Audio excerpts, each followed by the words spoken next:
所谓的现代驱魔师，这个驱魔师其实是一个非常的隐喻，我们是表示就是说技术成为一个驱魔，因为人类在这样的架构下，我们可能一直是在做一个希望自己改造自身，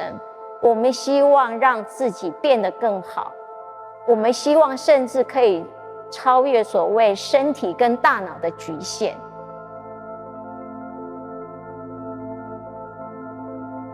那么艺术如何去回应这样的一个未知的状况，包括所谓生物工程啦、电脑科学啦、基因改造啦。那么艺术家在去面对这样的议题的时候，他如何把它转化为成一种视觉符号，一种艺术的语言，去把它表现出来。所以整个现代驱魔师其实是围绕在后人类时代，我们如何用一个艺术的语境去彰显或体现这么的庞杂的以一个科技景观所建构的新世界。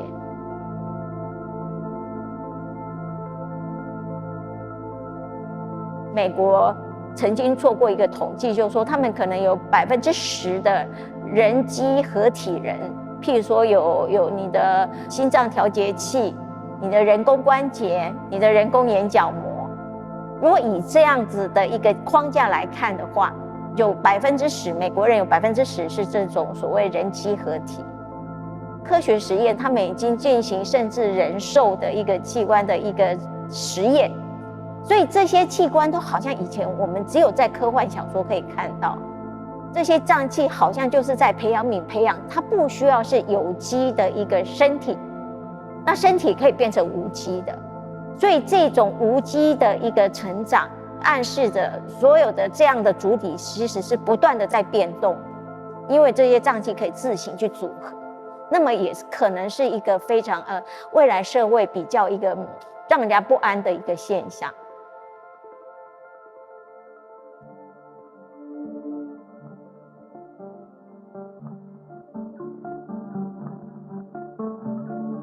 不管是这个物质也好，或是所谓的信息也好，在这个机器里面都变成一个物，这好像跟我们真实世界是一个共活的一个世界。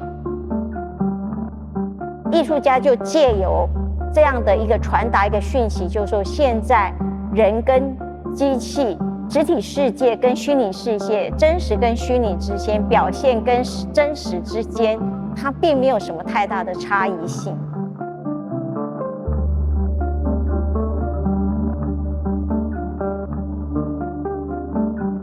福柯觉得人只是历史跟社会建构出来的，所以在不同的时代之下，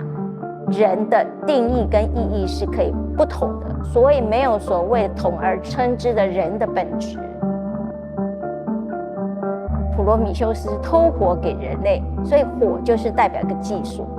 在这个境况之下，人根本不是生物演进而来，它只是一个技术演化，它是人工，它是技术的，所以人只是技术的生命。那么我们如果要侃侃而谈这些所谓的人本主义，就是关于人类作为一个主体性，这种所谓的非常基本的人文主义这件事，其实它已经彻底的被拆解了。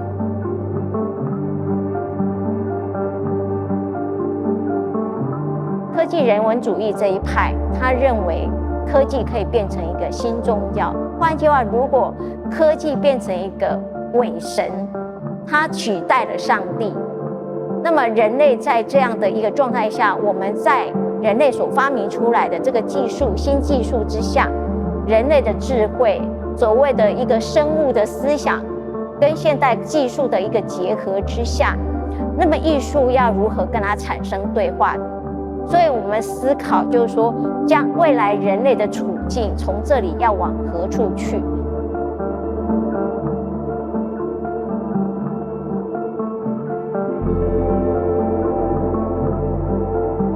艺术家看到的是未来一些世界未知的一个比较混沌的一个局势。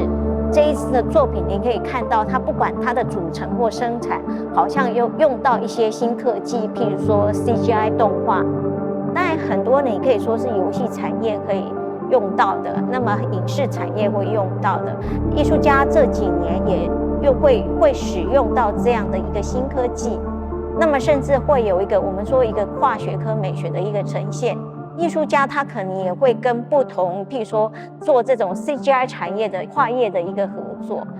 直接深入去所谓的我们现在讲的后人类时代一个生产技术这个层面。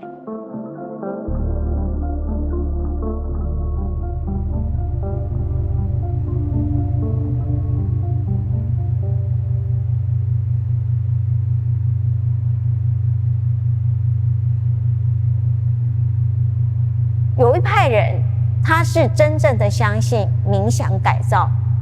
这件事情，那么也是同样的，现在非常甚至未来世界非常流行，就技术再怎么发达，这种所谓透过比较精神性的冥想改造，这也是一个新的信仰。我相信，在过去可能大家谈到这个巫仪或是什么 shaman， 大家只是把它放到一个非常神秘主义、神秘学的一个派别，但是现在我想很多的所谓的一个不同的派别去谈如何透过这样的一个仪式性的东西、巫仪这种东西去改造自身这件事情。我们谈到了这一次作品里面用了很多的新科技这件事情。那么其实我们谈的不是艺术对科技的多重感知，而是说借由所谓的新科技这样的一个媒材去思考，当这个世代的艺术家如果去回应这样的混沌的未知的充满变局的以技术景观为基础设施的一个世界观，艺术家当然是通过所谓的，就是说这些符号，即使是最异质性的，可以成为一种装配组合再组合的一个产生它自身的这个意义。所以我们会说，艺术就是一种它呈现一种多重感知。这感知不是一种感性，是其实比较一个智性理性的一个思维。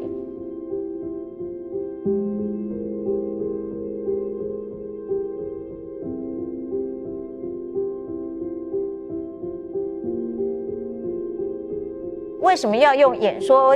演讲？就是演讲的这个形式。我们为什么要用集会这个形式？如果回应到我们的主题，现代驱魔师，如果我们把它用一个很象征性，就是技术科技这件事可以变成一个驱魔师的一个这个角色，所以我们才会用一个所谓的驱魔师集会这样的一个所谓的一个形式。去展现这个所谓的现场演出，还有 podcast。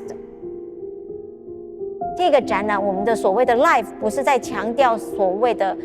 怎么样的剧场性这件事，或是戏剧文本这件事，我们还是回到所谓现代驱魔师，我们其他作品里面，在作品里面我们谈到的，我们再把每一个作品里面谈的议题再更加深化。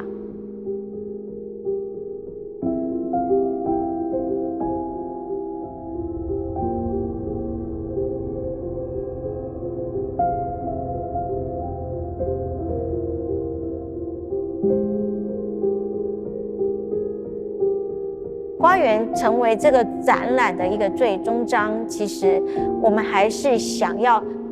去思考一个问题，就是人类从此处往何处去这件事情。那么如何人类的本质，或是人之为人，他还是人真的消失不见了？所以我们希望从生活里面的感性体验，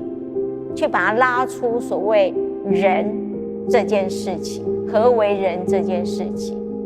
去发现人所谓的这个世界里面最细微的日常，也可以